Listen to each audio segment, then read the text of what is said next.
আমার অনেক দিনের ইচ্ছে ছিল set of marker alcohol marker pen, যেটা ডুয়েল টিপ আছে। সেই মার্কার পেন আমার অনেক দিনের ইচ্ছে ছিল একটা কেনার, নিজের মানে স্টকে রাখার। কারণ সমস্ত অ্যানিমি ক্যারেক্টারগুলো আঁকতে কিংবা কার্টুন ক্যারেক্টারগুলো আঁকতে নানান রকমের কালারের দরকার হয়। তো সেই ক্ষেত্রে এবং সেগুলোকে কালার করতেও আমার মনে হয় এই মার্কার পেনটা অনেক কাজ করে। তো আজকে আমি একটা ভালো ডিলে পেয়ে গেছিলাম বলে অর্ডার দিয়েছিলাম, আর আজকেই আমি সেই ডেলিভারিটা পেয়েছি। তো চলুন দেখে নিই, এটা এখন ওপেন করছি। ওয়াও, কত কত কালার!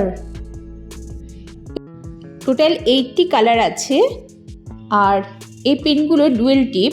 একদিকে আছে ব্রড টিপ, মানে যেটা আমাদের হাইলাইটারের কাজ করে, আর একদিকে আছে ফাইন টিপ।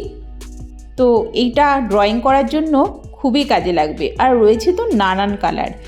তো চলুন যে কোনো একটা রাফ কিছু এঁকে এই পেনের ইয়েগুলো কেমন কালার আসে সে কালারগুলো একবার চেক করে দেখা যাক।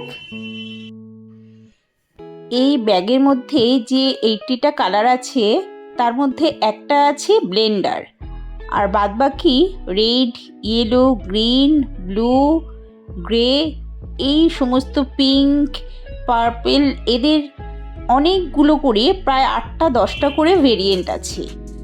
তো এইগুলোকে চেক করার জন্য আমি একটা রাফ স্কেচ এঁকে নিয়েছি। এবারে স্কেচটাকে আমি একটা ব্লু কালারের মার্কার দিয়ে একটু এটাকে দেখছি এঁকে কেমন লাগছে। জাস্ট এমনি একটা রাফ স্কেচ এঁকে দেখছি যে এই কালারগুলো কেমন আসে এবং কতটা ভাইব্রেন্ট এই কালারগুলো। বেশ ভালোই কালারগুলো, আর একটা কালারের অনেকগুলো করে ভেরিয়েন্ট আছে।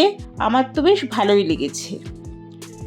তবে একটা ব্যাপার, এই যে আমি কালার করেছি হচ্ছে জেরক্সের পেজে।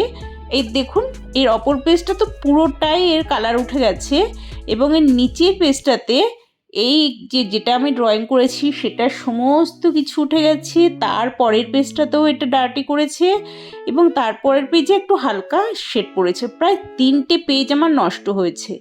তাই যখনই এই মার্কার পেন ইউজ করবেন, চেষ্টা করবেন 200-র বেশি জিএসএমের কাগজ ইউজ করতে, এবং একটা যে মোম শিট আছে যেগুলো মানে ওয়াক্স পেপার যেটা, সেটা ইউজ করতে।